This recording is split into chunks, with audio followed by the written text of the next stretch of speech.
저는 오늘 말씀의 제목을 하나님을 기쁘시게 하는 방법이라고 했습니다. 기쁘시게 하는 방법을 모르면 내가 열심히 해도 기뻐하지 않죠. 재롱이라고 떠는데 영 재롱이 아니면은 보는 사람이 더 불쾌하기 짝이 없죠. 우리가 하나님을 기쁘시게 하는 방법은 내 생각대로 하는 것이 아니라 하나님이 이렇게 하면 내가 기쁘다, 이렇게 말씀하신 것을 잘 추적해서 그 말씀을 잘 찾아내면 되는데, 우리가 너무나 하나님을 기쁘시게 하는 방법을 자기의 주관대로 이렇게 하는 것 같아요. 그러다 보니까 나는 이렇게 하면 하나님이 기뻐하실 거야 하는 사람과 나는 이렇게 하면 하나님이 기뻐하실 거 하는 사람이 원수가 되고 다툼이 일어나고 싸우는 겁니다. 두 분 다 하나님을 기쁘시게 한다고 했는데 왜 다툼이 일어날까요? 둘 중에 한 사람은 틀린 거죠. 또 다툼이 있는 이런 모습 가운데서는 절대로 하나님을 기쁘시게 할 수가 없는 것입니다. 오늘 로마서 14장 17절 18절 이렇게 말씀하고 있는데요, 물론 앞에는 하나님의 나라는 먹는 것 마시는 것 이런 거 아니다, 영적인 어떤 부분을 이렇게 말씀하시는데, 성령님의 힘이 아니면은 도무지 하나님의 나라에 또 하나님을 기쁘시게 하는 삶의 백성이 될 수 없다, 이 말씀을 전제하고 18절에 뭐라고 말씀하십니까? 그리스도를 섬기는 자, 우리가 하나님을 섬긴다고 하는 사람들은 어떻게 해야 되는가? 굉장히 중요한 문구가 나오죠. 하나님을 기쁘시게 하며 사람에게도 칭찬을 받느니라. 믿으시기 바랍니다. 하나님을 기쁘시게 하며 동시에 사람에게도 칭찬을 받는다. 그래서 이 부분을 가지고 수많은 교회들이 교회의 표어를 삼아요. 하나님을 기쁘시게, 사람을 행복하게. 많이 어디서 본 것 같죠? 이런 문구들을 굉장히 많이 이렇게 삼습니다. 이렇게 하나님을 기쁘시게 하는 사람도 그리스도를 섬기는 자고, 사람에게 칭찬받는 사람도 그리스도를 섬기는 사람인데, 중요한 것은 이것이 둘 중에 하나가 삐걱거리는 교회들이, 또 그런 성도의 기준이 참 있다는 겁니다. 지나치게 사람을 기쁘시게 하기 위해서 하나님을 기쁘시게 하지 못하는 그런 교회와 성도들이 있고, 또 하나님을 기쁘시고 영화롭게 한다고 하면서 많은 사람들에게 칭찬 대신 이런 질책을 받는 그런 교회와 성도들이 있다는 겁니다. 이건 따지고 보면 각각이 아니라는 거죠. 그리스도를 섬기는 자는, 저와 여러분은 하나님을 기쁘시게 하고 동시에 사람들에게도 칭찬받는 삶을 살아야 한다. 초대교회 첫 번째 집사님을 뽑을 때 성령이 충만하고 칭찬 듣는 사람 7을 택하라, 똑같은 말씀이 나오죠. 하나님 초대교회 7 집사님을 뽑을 때에도 성령이 충만하다는 게 뭐예요? 하나님을 기쁘시게 할 만한 사람이고, 또 사람들에게도 인정을 받는, 칭찬받는 사람을 택하라고 말씀하셨습니다. 그 사람이 그리스도인의 어떤 모델이 되기 때문이죠. 여러분, 교회에서 가장 동역하기 힘든 사람이 있어요. 같은 기관이나 구역이나 어떤 사역을, 팀을 가질 때 같이 일하면 참 힘든 사람이 있어요. 누군지 아세요? 목사님들 세계에서도 마찬가지. 저는요, 하나님만 바라보고 일합니다, 이런 사람이에요. 하나님만 보고 일한대요.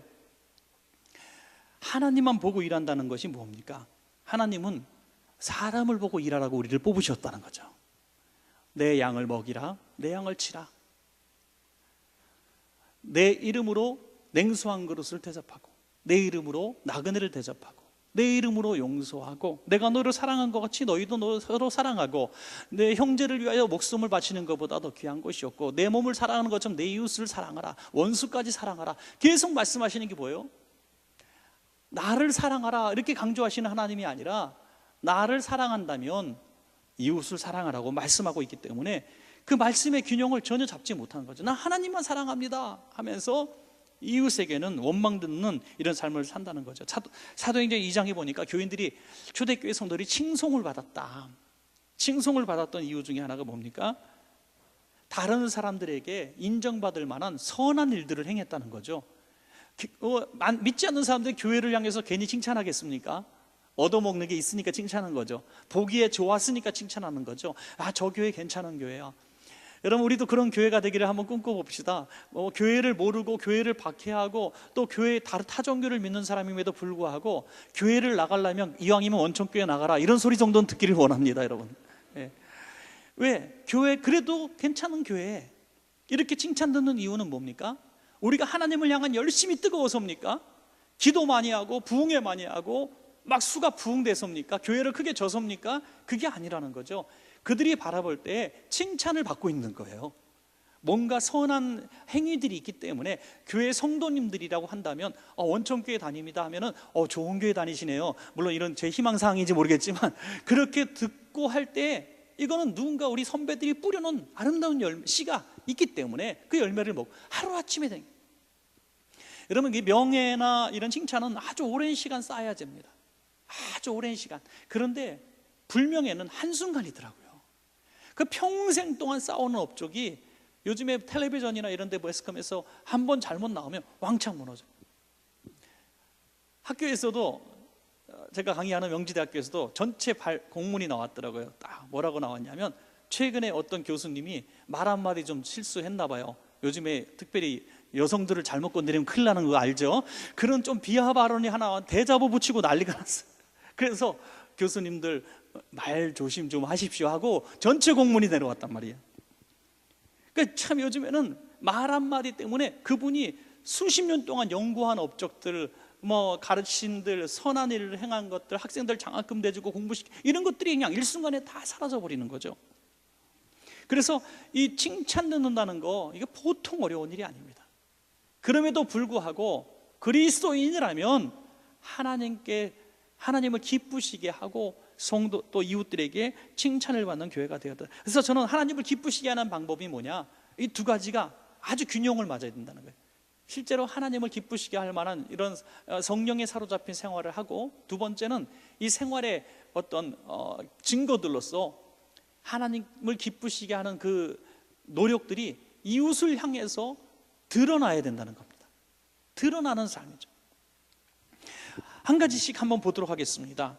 하나님이 어떨 때 가장 기뻐하실까요? 우리가 성경에 있는 것들을 우리가 증거를 찾아보면 우리가 어떤 모습을 가질 때 하나님이 기뻐하실까? 우리가 내가 하나님을 믿습니다. 나의 구세주로 영접합니다. 내가 예수님을 하나님의 아들로 내가 믿고 영접합니다. 이럴 때 하나님이 가장 기뻐하실 줄로 믿습니다. 왜냐하면 이 일을 위해서 하나님은 그 독생자를 보내주셨잖아요. 그리고 예수님이 그 일을 때문에 죽으셨어요. 이 일 때문에 죽으셨는데 우리가 예수님을 구주로 영접하지 못하면 가장 하나님을 슬프시게 하는 거거든요. 그래서 우리가 하나님을 기쁘시게 하는 최선의 방법은 하나님을 나의 구주로 영접하는 것입니다. 그러므로 여기 계신 여러분들은 최소한 하나님을 됐다 기쁘시게 하신 분들이에요. 할렐루야. 여러분, 하나님을 기쁘시게, 우리 옆에 있는 분에게 이렇게 칭찬합시다. 성도님은 하나님을 아주 기쁘시게 하셨습니다. 아멘. 여러분, 우리가 그렇게 대단한 사람에 믿어줘도 하나님이 기뻐하셔. 우리가 하나님을 믿어드리기만 해도 하나님이 너무너무 기뻐하신다는 거예요. 자, 그런데 하나님을 어떻게 내가 기뻐하시게 하는 그 믿음이 뭐냐 이거죠. 그러면 하나님이 어떤 분이십니까? 누군가 여러분에게 질문한다면 하나님은 내게 어떤 분입니다라고 탁 튀어오는 첫 마디가 무엇일까 하는 것이 내 믿음의 주소를 말해주고 있다. 울버린이라고 하는 거 있죠. 영화의 울버린. 거기 휴 잭맨이죠. 휴 잭맨이라는 사람이 있잖아요. 손톱에서 막 갈고리 같은 거 나오는 사람. 20년 동안 울버린 역할을 한 사람이래요. 근데 대단히 유명한 사람인데 이분이 그리스도인이잖아요. 근데 이분이 간증을 하는 게 있어요. 이분에게 누가 하나님은 어떤 분이십니다라고 생각하십니까? 라고 질문할 때 정말 굉장히 신중하게 고민을 하더라고요. 고민을 하고 답을 딱 이렇게 했어요. 우리는 지식이 제한적이 있지만 하나님은 모르시는 것이 없는 분이고, 우리는 시간과 공간의 제한을 받지만 하나님은 모든 것들을 초월하시는 하나님이시고, 하나님은 안 계신 곳이 없는 분이시고, 우리는 알 수 있는 한계가 무지하지만 하나님은 뭐든지 다 알고 계시는 그런 크신 하나님이십니다. 이렇게 얘기하더라고요. 저는 목사님 같이 얘기를 하시더라고요. 하나님의 존재에 대해서 초월적인, 내가 알 수 없는 하나님이라는 것을 정직하게 고백하는 거예요. 여러분, 우리가 하나님을 믿는다. 그런데 하나님이 어떤 분이십니까? 라고 물어본다면 이 휴 잭맨처럼 이렇게 확실하게 표현할 수 있는 사람이 그렇게 많지 않다는 거예요. 어린이 축제할 때 보니까 여기 천체 만환경을 갖다 놓고 어린이 축제할 때 천문대에서 갖다 놨습니다. 저는 이렇게 보려고 했더니 지금은 안 보여요. 그래. 멀건 대낮인데 왜 안 보여요? 그랬더니 이게 태양을 보는 망원경이라서 태양이 떠야만 보입니다. 그러더라고요. 태양이 떠야만 태양을 볼 수 있는 망원경. 눈으로 보면 안 보여요. 그래도 대단한 거죠. 현미경은 뭡니까? 눈으로 볼 수 없는 거, 조그만 것도 볼 수 있는 게 현미경. 전체 망원경으로 볼 수 있는 것도 우리가 못 보고요, 현미경으로 볼 수 있는 것도 못 봐요. 우리 눈이 그거밖에 안 되는 거거든요. 전체 망원경으로도 볼 수 없는 더 너머의 세계는 또 있을 거예요. 현미경보다 더 작은 것을 볼 수 있는 또 어떤 기계도 나오면 또 볼 수 있을 거예요. 여러분, 우리가 기계만 하나 갖다 놓고도 못 보던 것을 보고 있었네 라고 말하면서 하나님의 존재에 대해서 내 눈으로 보이지 않았다고 하나님이 없다고 말하는 사람처럼 정말 어리석은 사람이 어디 있는가. 하나님을 보는 눈이 분명히 있다는 거죠. 그걸 영안이라 그래요. 믿음의 눈이라고 말하는 줄로 믿습니다. 여러분, 믿음의 눈으로 보는 거죠. 하나님의 존재를 믿음의 눈으로 보는 거예요. 하나님의 존재를 믿음의 눈으로 볼 수 있는 사람은 천국이 보이고 지옥이 보이고 어떻게 와서 살다가 어떻게 죽고 죽으면 이후의 세계가 무엇이 펼쳐지는가를 우리는 볼 수 있다는 거죠. 현미경이나 또 망원경으로 볼 수 없는 그것을 영의 눈으로 볼 수 있다는 것입니다. 그 하나님이 어떤 하나님이냐? 하나님이 어떤 하나님이냐? 하나님은 사랑의 하나님인 동시에 두려운 하나님이시라는 것을 알게 된다는 거죠. 여러분, 놀라운 얘기는 우린 더 전부 하나님을 사랑의 하나님으로 믿어요. 그러다 보니까 너무 응석바지가 되는 거죠. 우리 그런 말 있잖아요. 전이는 하나님이 안 계신 것처럼 생활해. 저 아무개 집사님은 내가 볼 때 하나님 안 믿는 것 같아. 어떻게 하나님 믿는 사람이 그런 말을, 거짓말을 할 수가 있어? 이렇게 얘기해요. 그래서 그분에게 제가 찾아갔죠. 집사님, 저분들이 얘기하는 거 내가 들었는데 집사님 하나님 안 믿는 것 같다는데 집사님 어떻게 생각하세요? 그랬더니 그분이요, 무슨 소리예요 목사님도 하나님을 믿어요. 당연히 믿죠. 내가 전애들보다 내가 하나님 잘 믿어요. 교회 온 지 얼마 안 된 것들이 이제 제가 지어낸 얘기예요. 물론 지어낸 얘기인데, 하나님을 믿는다면서 남들이 볼 때 안 믿는 사람처럼 보였다. 하나님을 믿는데 왜 그럴까? 하나님을 두려움의 하나님으로 안 믿었다는 거죠. 모든 거 품어주시고 나를 또 용서하시고 날 또 사랑하시고 날 절대로 쫓아내지 않을 그 하나님을 철석같이 믿는 믿음은 얼마나 강하게 받았는지, 예배 때마다, 찬양 때마다, 기도회 때마다 주의 종들이 항상 얘기하죠. 하나님은 당신을 사랑하십니다. 저도 맨날 하는 얘기예요. 여러분 사랑하십니다. 여러분의 신음소리 들으시고 눈물을 보시고 걱정 마세요. 또 죄져도 또 용서하실 거예요. 위로 받으세요. 힘내세요. 여기에 그 메시지 뒤에 이면에는 하나님은 분명히 용서하실 수도 있는 하나님이지만은 벌 주실 수 있는 하나님이라는 사실을 우리가 양면성을 갖고 들어야 되는데 너무 한 면만 듣고 싶은 것만 드는 거죠. 상 주시는 하나님인 동시에 천국과 지옥 문에서 결정할 수 있는 결정권자인 것을 믿으시기 바랍니다. 그러므로 하나님을 감동시키는 믿음이 내가 뭔가 보여야 되는데 그 보이는 믿음의 증거가 뭐냐 이거예요. 내가 하나님을 믿습니다. 근데 믿는 사람처럼 사는 증거가 뭐냐? 내 믿음 때문에 복 받는 사람이 있어야 된다는 거예요. 내 믿음 때문에 안 믿던 사람이 믿는 사람이 생겨야 된다는 거예요. 여러분, 예수님께서 내가 이만한 믿음을 본 적이 없다고 칭찬하신 위대한 장면이 나오죠. 이만한 믿음을 본 적이 없다. 바로 백부장의 믿음이잖아요. 백부장이 도대체 어떤 믿음을 가졌길래, 백부장 믿음 대단한 믿음 같지만 사실은 그 정도 믿음 보인 사람 성경에 많아요. 모세가 더 위대한 사람 아니에요? 홍해를 가르고요, 그죠? 지팡이 들어서 홍해를 갈랐다니까요. 이거는 엘리야 같은 사람 어마어마한 믿음이에요. 850명 앞에서 불 내려라 해서 불 떨어졌단 말이에요. 그럼 이만한 믿음을 보지 못했다고 말하려면 적어도 엘리야 정도 돼야 되지 않아요? 그런데 병자 하나 낫게 했는데 뭘 이만한 믿음까지 나와요? 그 이유가 뭔지 아십니까? 자기의 문제가 아니라 내 종의 하인의 질병을 놓고 그 믿음을 보였기 때문인 줄로 믿으시기 바라요. 내 하인을 낫게 하는데 내 믿음을 썼다는 거예요. 이 믿음이 놀라운 믿음이 되었다는 거죠. 내 믿음이 타인에게 어떤 영향력을 끼치고 내가 믿음으로 말미암아 내 자녀들이 엄마의 믿음을 보고 아빠의 믿음을 보고 살아계신 하나님을 만나고 내 믿음 때문에 우리 원촌교회가 크게 성장할 수 있고, 내 믿음 때문에 안 믿던 부모님이 예수님을 영접하고, 내 믿음 때문에 힘겨워 쓰러졌던 내 구역 식구가 내 믿음의 기도를 통하여 오늘 병이 낫고, 이런 역사가 일어날 때 내 믿음이 진짜 믿음이다 그러신 줄로 믿습니다. 매일같이 하나님 믿습니다, 하나님 도와주실 줄로 믿습니다, 천국과 지옥을 제가 믿습니다, 소용없다는 거예요. 그 믿음이 이웃에게 어떤 영향력을 끼치는가, 이게 하나님이 기뻐하시는 믿음의 수준인 줄로 믿습니다. 또 하나님이 어떨 때 우리를 정말 기뻐하실까요? 우리가 상식적으로 딱 생각하면, 우리가 많이 들었잖아요. 우리가 예배할 때 하나님은 너무 기뻐하십니다. 여러분, 예배할 때 너무 기뻐하셔요. 왜? 우리가 예배가 뭐예요?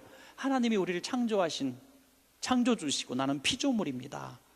그래서 우리가 예배하는 거예요. 또 우리가 예배하는 이유가 뭡니까? 하나님이 내 모든 삶의 주인이시고 다스리시는 분입니다. 그래서 내가 정성스러워 하나님 앞에 내 제주를 보여드리고, 찬양도 하고, 예물도 갖다 드리고, 또 내가 봉사도 하고, 하나님 앞에 내가 모든 것 드린다고 경배하는 게 예배예요. 예배는 드리려고 오는 게 예배예요. 그러나 하나님은 은혜를 베풀어 주시죠. 예배의 목적은 감사하고 하나님 앞에 영광을 돌리는 인정입니다. 구약에서 최초로 예배에 대해서 말하는 장면이 나오는데, 그것이 바로 가인과 아벨의 예배거든요. 가인과 아벨이 예배를 드릴 때 피해 제사, 곡식의 제사기 때문에 안 받았다, 이런 것은 아주 객관성이 없는 말씀이죠. 왜냐하면 구약시대에 얼마든지 곡식으로도 예배 드리는 예배를 하나님 기뻐하셨거든요. 소제 같은 예배를. 그러니까 그 피해 제사기 때문에 그런 게 아니라, 성경에 분명히 여러 부분에서 나왔는데, 이 아바드 예배, 제사 아바드는 섬김이라는 뜻을 갖고 있어요. 섬긴다. 그러니까 예배는 하나님을 섬기는 그 삶의 증거일 뿐이에요. 증거. 여러분, 오늘 예배가 내 인생의 모든 삶의 보장이 된다고 생각하면 오산입니다. 이 예배는 내 24시간 삶에 하나님을 내가 섬긴다고는 정해진 시간에 모여서 하나님 앞에 드리는 그의 내 인생의 삶의 예배의 증거를 보여드리는 시간입니다. 여러분, 사도 요한이 요한일서 3장 12절에 이렇게 말씀하고 있어요. 가인같이 하지 마라. 그는 악한 자에게 속하여 그 아우를 죽였으니 어떤 이유로 죽였느냐? 자기 행위는 악하고 그의 아우의 행위는 의로움이다. 악한 행위로 아우를 죽였다. 그래서 하나님이 예배를 받지 않으셨다. 창세기 4장에 보면 더 정확하죠. 여호와께서 가인에게 이르시되 내가 분하여 함은 어찌 됨이요 안색이 변함은 어찌 됨이냐? 내가 선을 행하면 어찌 낯을 들지 못하겠느냐? 네가 선을 행하지 않았기 때문에 네가 지금 이렇게 분하고 악하구나. 하나님이 제사를, 예배를 받지 않으신 이유는 네가 악하기 때문이다. 여러분, 우리가 하나님 앞에 아무리 예배하는 이런 모습을, 정성껏 예배의 시간을 다 드린다 할지라도 하나님이 너 예배가 악하구나 라고 말할 수 있는 근거는, 말씀하실 수 있는 근거는 우리의 삶의 예배가 악하기 때문이죠. 그러면 죄 있는 사람은 그러면 예배 못 드리게요? 그죠? 의문이 생기더라고요. 저도 이 본문을 준비하면서 예배, 죄 있는 채로 예배 드리면 하나님이 안 받으시고, 가인처럼 제사를 안 받으시면 우리 예배 맨날 날짜 헛예배를 드려왔구나. 왜냐하면 우리가 한 주간 살면서 죄 안 짓는 사람이 어디 있어요? 오늘 오면서 이번 한 주간은 내가 너무 성결하게 살아서 스스로 생각해도 너무 기특하고 자랑스러운 분들이 몇 분이나 계실까 하는 거죠. 오늘도 역시 힘들고 피곤하고 아프고 깨어진 마음, 죄진 마음 가지고, 오늘 슬픈 마음 가지고 오신 분들이 훨씬 더 많을 겁니다. 우리의 예배 가운데에 삶의 증거는 보이지 못하고 선한 일은 없었다 할지라도 그것을 하나님이 너무 잘 하신다는 거예요. 그래서 바리새인과 세리의 기도를 말씀하시잖아요. 세리의 기도는 하나님 너 죄인입니다 하는 기도를 받으셨다는 거예요. 그 예배를 받으셨다는 겁니다. 하나님 나는요 죄를 안 졌어요 하는 바리새인의 기도는 받지 않으셨다는 것입니다. 그러므로 우리가 하나님이 기뻐하시는 예배의 가장 중요한 힌트는 무엇이냐? 나는 죄인입니다. 예수 그리스도의 보배로운 피로 내가 죄사함을 받기를 원하고, 내가 예수의 피를 의지하고 주님의 보좌 앞에 내가 오늘 나오는 것이 예배입니다 라고 시인하고 고백하는 상한 마음의 예배자들을 하나님은 가장 기뻐하시는 예배로 받으신다는 것입니다.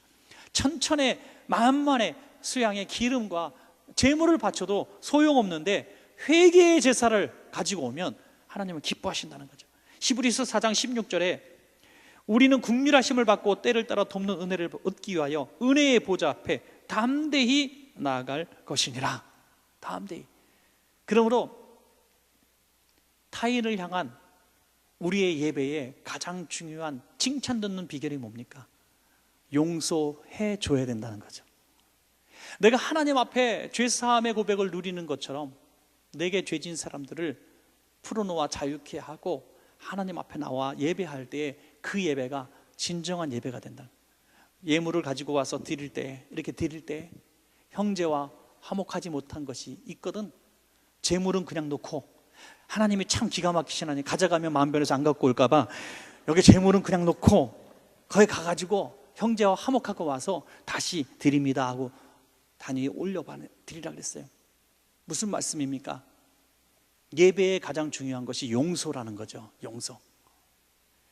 하나님을 기쁘시게 하는 예배는 내가 죄사함의 은혜를 받음으로 누릴 수 있겠지만, 내가 다른 사람에게 칭찬받는 예배자가 되기를 원한다면 나도 용서하는 사람이 되어야 된다는 거죠. 용서하는 예배자가 되시기 바랍니다. 우리는 항상 용서받는 예배자만 생각했어요. 그러나 용서하는 예배자가 되어야 된다는 거죠. 그럴 때에 칭찬 듣는, 하나님을 기쁘시하고 칭찬 듣는 예배자가 될 수 있습니다. 마지막 하나는 뭘까요? 하나님은 어떨 때 가장 기뻐하실까? 한번 고민해 보세요. 한번 하나님이 어떨 때 기뻐하실까? 우리가 감사할 때 하나님이 기뻐하시더라고요. 감사할 때.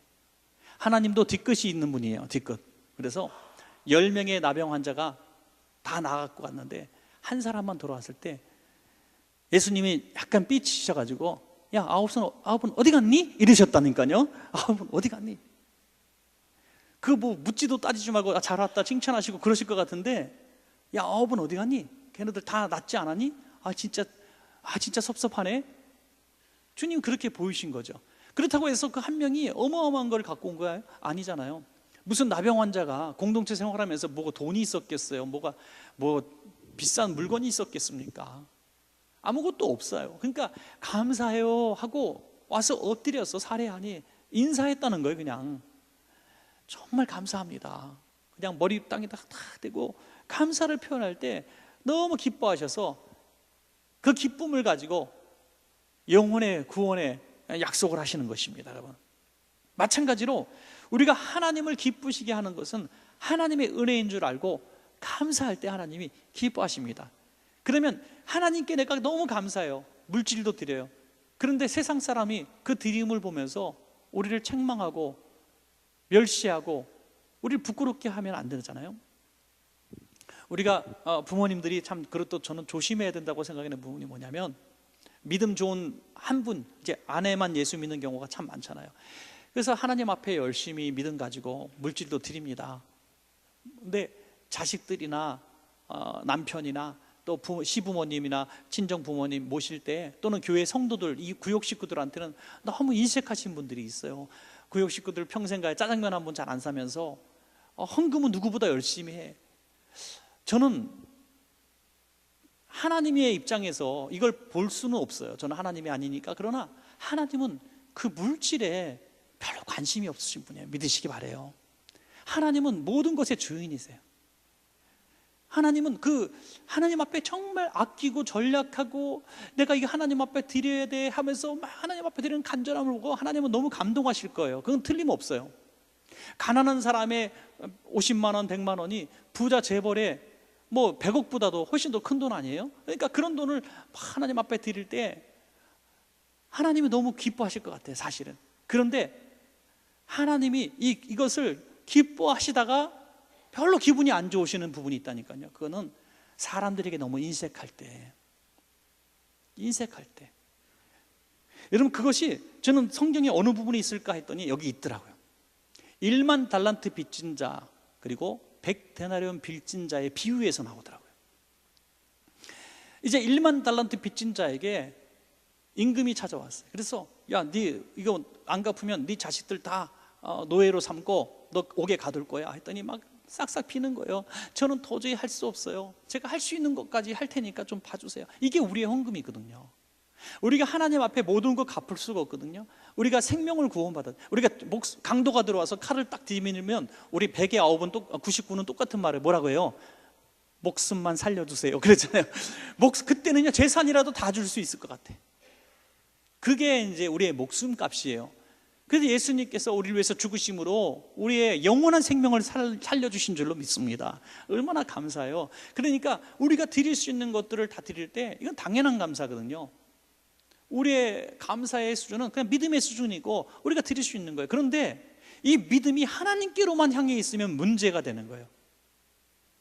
이 믿음이 좌우 전우를 보면서 흘려보내는 감사가 되어야 될 줄로 믿습니다. 흘려보내는 1만 달란트를 탕감시켜 주세요. 탕감.